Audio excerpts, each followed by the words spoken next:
नमस्कार। गायत्री विद्या मंदिर उच्च माध्यमिक विद्यालय सांचौर की यूट्यूब चैनल पर आपका स्वागत है। प्रिय विद्यार्थियों, आज हम गद्य भाग की जो कहानी है मिठाई वाला वो पढ़ेंगे। इसके लेखक भगवती प्रसाद वाजपेयी है। सबसे पहले लेखक परिचय देखते हैं। भगवती प्रसाद वाजपेयी का जन्म कानपुर में सन 1899 में हुआ और इसकी पहली जो कहानी है वो यमुना 1923 ईस्वी में श्री शारदा नाम की पत्रिका में प्रकाशित हुई थी। इनकी जो पहली कहानी है वो है यमुना, जो 1923 में श्री शारदा नाम की पत्रिका में प्रकाशित हुई थी। इससे पहले वे कविता के क्षेत्र में आ चुके थे। वाजपेयी कवि, नाटककार, उपन्यासकार और कहानीकार के रूप में अपनी प्रभावी सृजन कला का परिचय देते हैं। हम उनके उपन्यासों की बात करते हैं तो उनके प्रमुख उपन्यास है त्यागमयी, पतवार, भूदान, छलना, राय पिथौरा उनके नाटक है। अगर हम बात करते हैं उनके कविता संग्रह की तो ओस की बूंदें, इसके अतिरिक्त उन्होंने बाल उपयोगी साहित्य का भी सृजन किया और संपादन के क्षेत्र से भी वो जुड़े रहे। कहानीकार के रूप में वाजपेयी जी के प्रमुख संग्रह है मधुपर्क, हिलोर, पुष्करिणी, दीपमालिका, उपहार, खाली बोतल, अंगारे, स्नेह आदि। वाजपेयी जी की कहानियों में मध्यवर्गीय मानसिक ऊहापोह को विशेष महत्व मिला है, यानी मध्य वर्ग जो है किस प्रकार से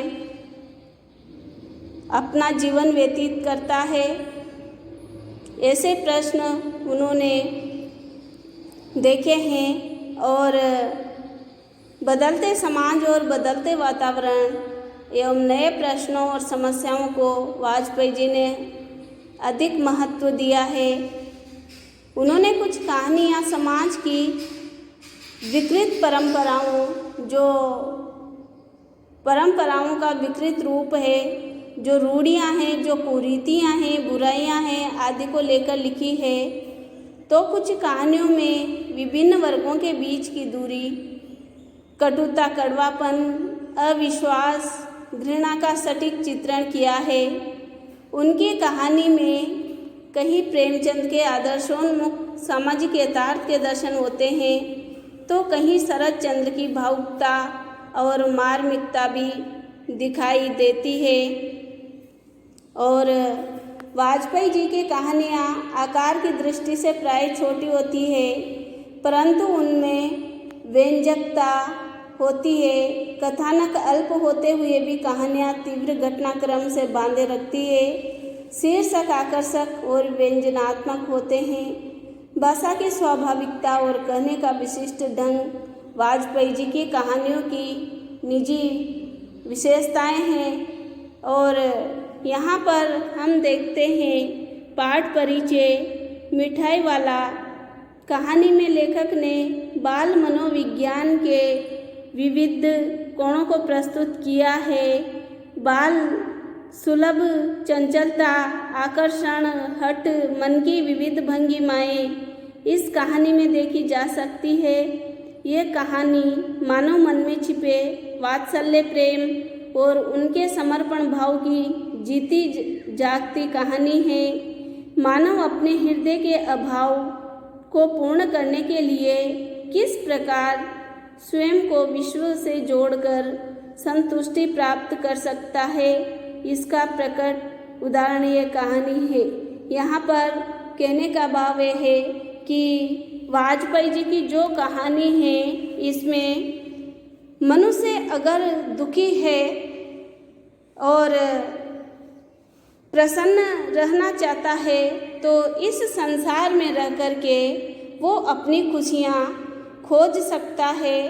कि जिस प्रकार से यहाँ पर भगवती प्रसाद वाजपेयी जी ने जो है ये कहानी लिखी है मिठाई वाला, इसमें कहने का भाव ये है कि इसका जो शीर्षक दिया है मिठाई वाला, तो यहाँ पर ये उचित ही है, क्योंकि एक व्यक्ति होता है, एक व्यापारी, वो व्यापारी है, शहर का व्यापार करता है, अत्यधिक धन संपन्न है, लेकिन ये है कि उसके जो 2 बच्चे थे और उसकी पत्नी जो थी उनकी मृत्यु हो जाती है और वो दुखी रहने लगता है।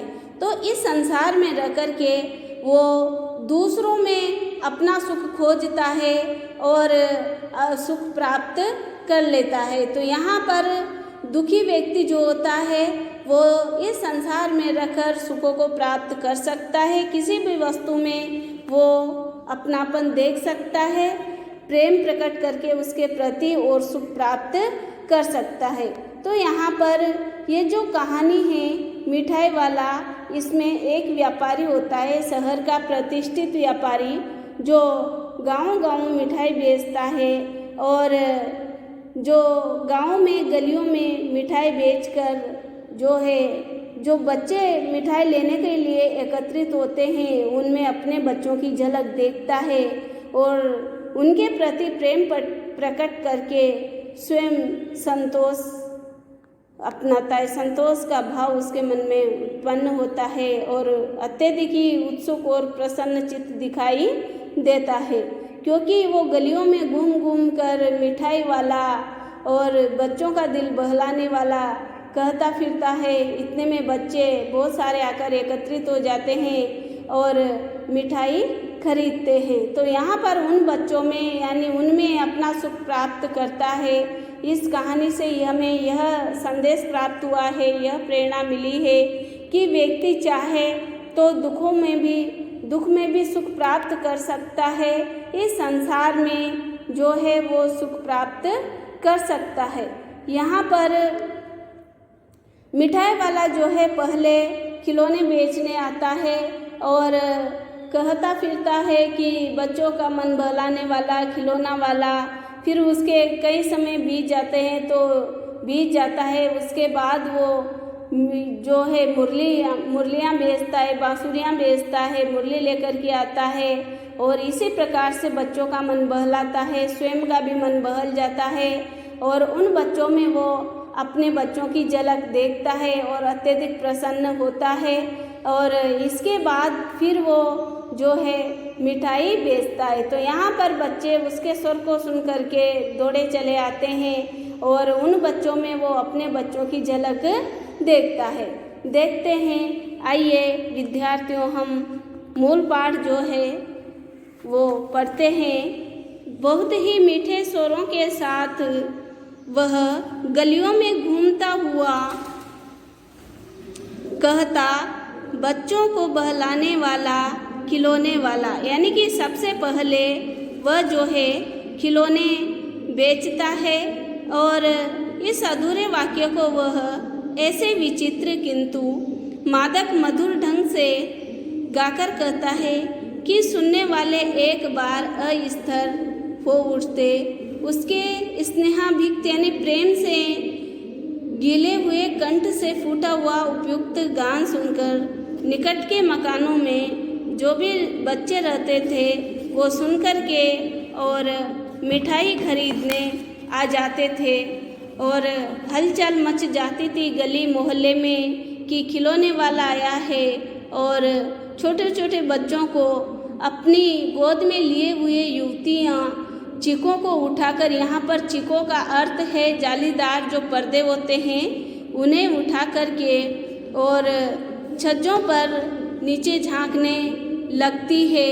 उनके अंतर व्यापी छोटे छोटे उदयमानों में खेलते और इठलाते हुए बच्चों का झुंड उसे घेर लेता है और वह खिलौना वाला वहीं बैठकर खिलौनों की पेटी खोल देता है। कहने का भाव यह है कि जो मिठाई वाला है वो पहले खिलौने लेकर के आता है और गली गली में आवाज़ लगाता है खिलौना वाला, बच्चों का मन बहलाने वाला। तो बच्चे जो है दौड़ दौड़ करके और छोटे छोटे बच्चों को अपनी गोद में लिए हुए युवतियाँ जालीदार पर्दों को हटाते हुए झांकती है, देखती है और बच्चे भी वहाँ पर खिलौने लेने के लिए एकत्रित हो जाते हैं और फिर वो जो है अपनी पेटी को या संदूक को खोलता है।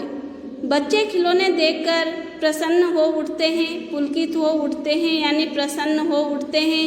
वे पैसे लाकर खिलौने का मोल भाव करने लगते हैं, पूछते हैं इसका दाम क्या है, ओल इचका यानी इसका क्या दाम है, इसका क्या दाम है। बच्चे अपनी भाषा में यानी तुतलाते हुए पूछते हैं।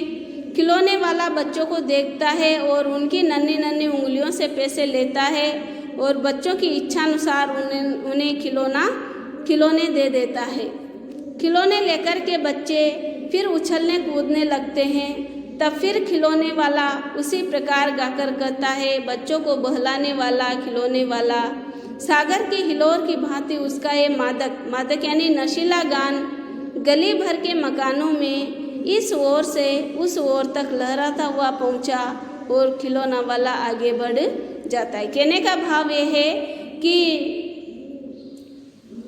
जो खिलौना वाला है वो कई प्रकार के खिलौने लेकर के, पेटी लेकर के खिलौनों की और आता है और गली गली में आवाज़ लगाता है खिलौने वाला, बच्चों का मन बहलाने वाला। तो जो युवतियाँ होती है, जो स्त्रियाँ होती है, वो अपने छोटे छोटे बच्चों को गोदी में लिए हुए जालीदार जो पर्दे होते हैं उनसे झांकती है और बच्चे एकत्रित हो जाते हैं खिलौने वाले की आवाज़ सुन करके और खिलौनों का मोल भाव करते हुए खिलौने खरीदते हैं। फिर वो इसी प्रकार से आगे बढ़ जाता है।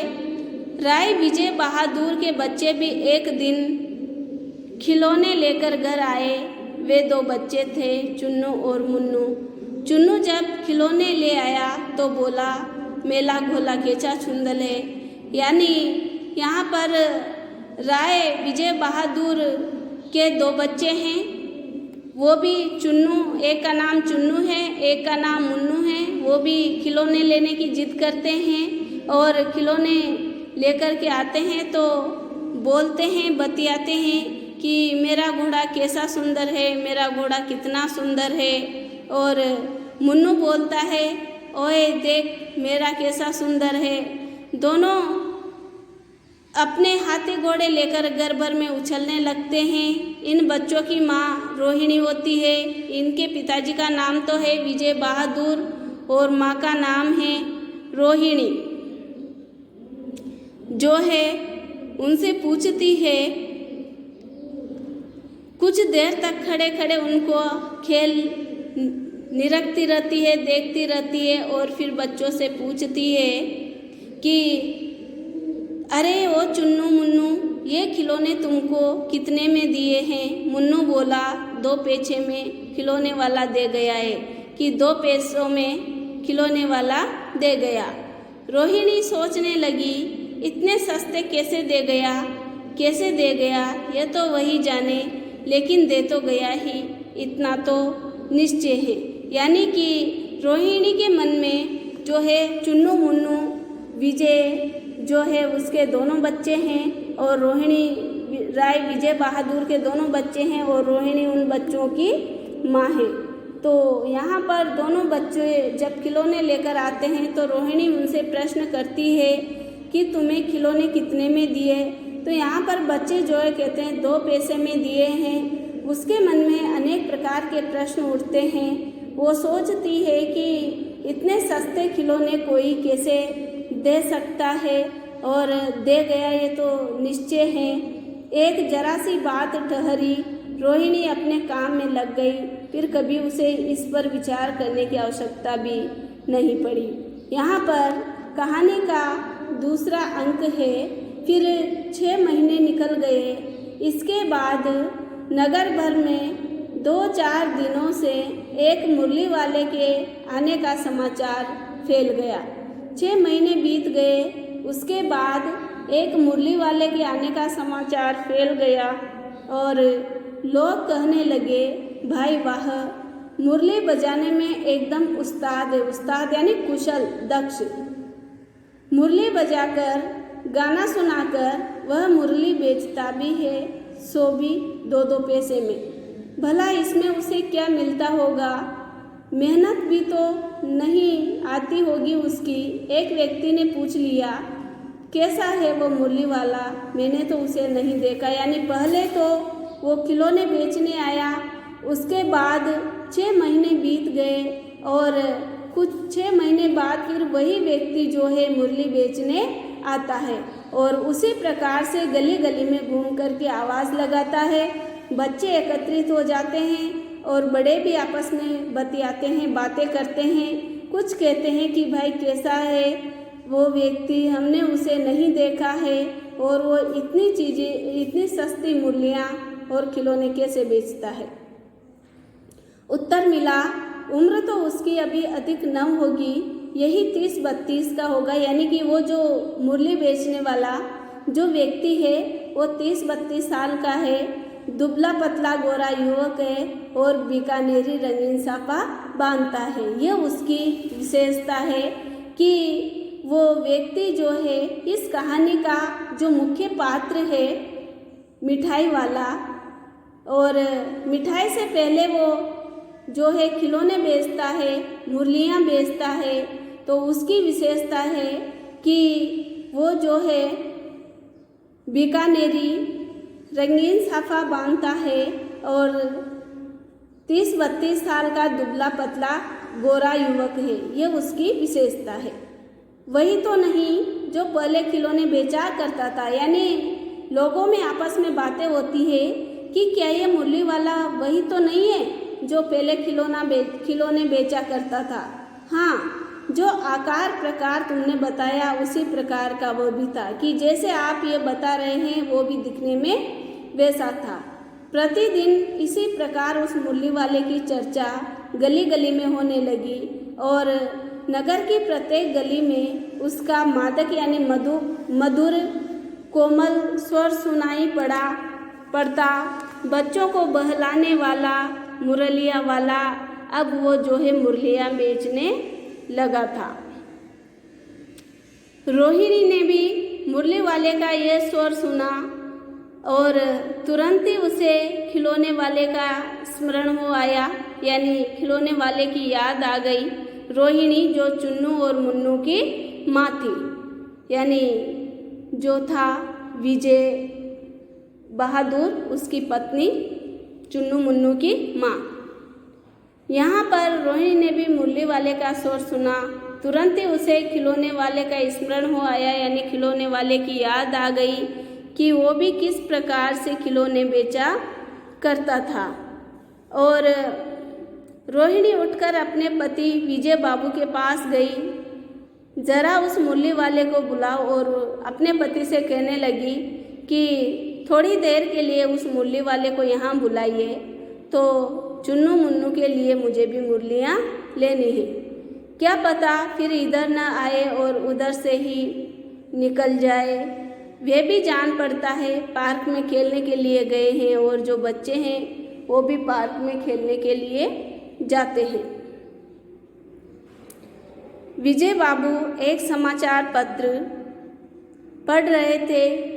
उसी तरह उसे लिए हुए वे दरवाजे पर आकर मुरली वाले से बोले, क्यों भाई, किस तरह देते हो मुरली?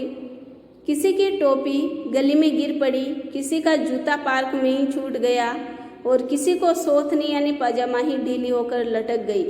इस तरह दौड़ते हाँफते हुए बच्चों का झुंड आ पहुँचा।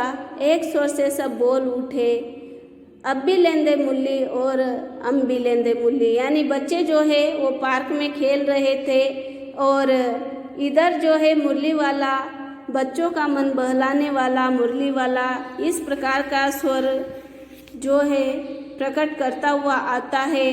जैसे ही बच्चे जो मुरली वाले की आवाज़ सुनते हैं वो पार्क में से सीधे किसी का जूता गिर जाता है, किसी की पैंट ढीली होती है, किसी का पजामा निकल जाता है। तो इस प्रकार से दौड़ते हाँफते जिस अवस्था में होते हैं उसी अवस्था में बच्चे मुरली वाले की आवाज़ सुनकर दौड़ पड़ते हैं और कहते हैं कि हम भी मुरली लेंगे, हम भी मुरली लेंगे। मुरली वाला हर्ष गदगद हो उठा, यानी प्रसन्नता से प्रसन्न हो गया। गदगद होना यानी अत्यधिक प्रसन्न होना मुहावरा है। बोला, सबको देंगे भैया, लेकिन थोड़ी देर रुको, ज़रा ठहरो, थोड़ी देर ठहरो, एक एक को देने दो, अभी इतनी जल्दी हम कहीं लौट थोड़े ही जाएंगे, बेचने तो आए ही हैं और हम भी। इस समय मेरे पास 1-2 नहीं, पूरी 57 मुरलियाँ हैं। हाँ बाबूजी, क्या पूछा था आपने, कितने में दी? दी तो वैसे 3-3 पैसे के हिसाब से हैं, पर आपको 2-2 पैसे में ही दूंगा।